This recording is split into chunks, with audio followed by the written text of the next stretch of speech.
have two people that you all recognize and that you all know from the world of racing to give some thoughts about CART in its early days and where it went and how it started. And those two people are Robin Miller and Paul Page. So at this time, the infamous, the guy who got all dressed up for the occasion.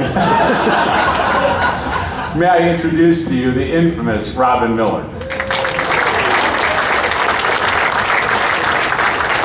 You know, I knew I'm not real smart, but when they told me they were going to pay me off in CART stock tonight, I called Jerry Forsythe and asked him if that was a good deal. He said, "I'll buy everything you can get, kid." All right, so it's so cool that Dan Gurney's been honored, and Pat and Roger, because Pat and Roger actually put their money where their mouth was in 1979 and started CART. And I remember sitting on the pit wall in Phoenix, and I just got to read Dan Gurney's white paper about why there needed to be an organization and people had to start thinking outside the box. We didn't need to go to Phoenix 9 times a year and Michigan 6 times, and we needed to branch out. We didn't know what the TV money was. And really and truly, everything Dan Gurney said in 1978 still rings true, a lot of it today, which is kind of sad, but it's amazing what great thoughts he had and how clear he saw the future.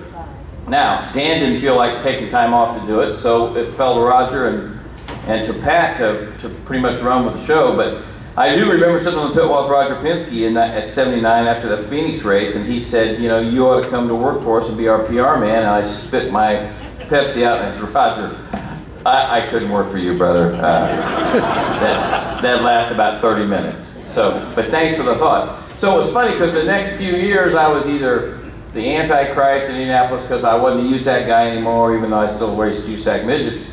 But I was a CART guy and I was on CART's payroll, and yeah, okay. And so then it all comes full circle, and then John Rutherford doesn't talk to me for 2 years because I said something bad about CART once. I can't remember what it was. But as things went on, you're thinking about PPG giving $3,500 to a car to start the race.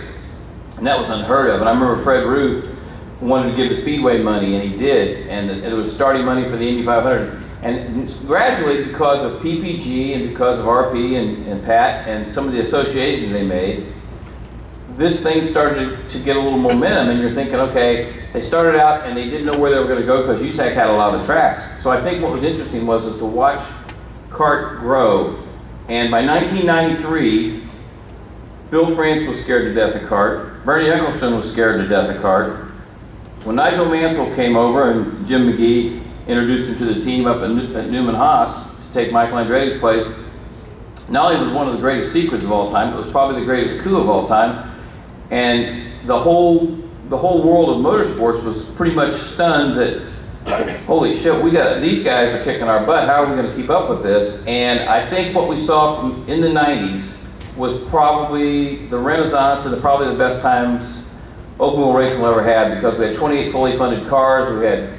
You had 4 engine manufacturers. You had 5 chassis. You had Firestone and Goodyear. You had this fabulous competition. And I just remember riding around Elkhart Lake with Wally in the pace car. He goes, "You got to see this crowd." And we drove, when Nigel Mansell made his debut, we drove around Elkhart Lake, and they were 50 deep for 4 miles, Union Jacks and everything. And it was just, when you're in the moment and you're covering the races, or you guys are working at them, or whatever you had to do, you don't really think about that at the time. It's just part, you know, you just go to the next race. But when you look back from 93 to probably 2000, there were 65,000 people in Phoenix. There were 55,000 people in Milwaukee. There were so many people in Mid-Ohio and Elkhart Lake. It took 4 hours after the race was over before your car would move out of the parking lot. So the thing that CART captured was the attention of, it was the most difficult series in the world to win because of short ovals, super speedways, road courses, and street courses.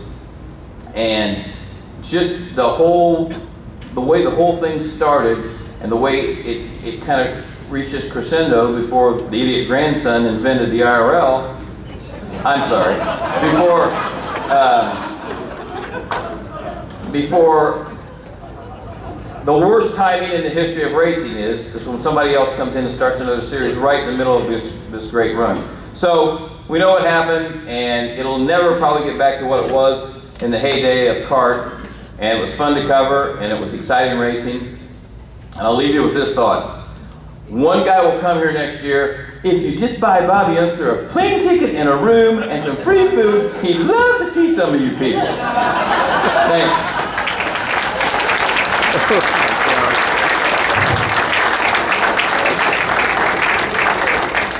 Robin Miller. I'm not going to swear,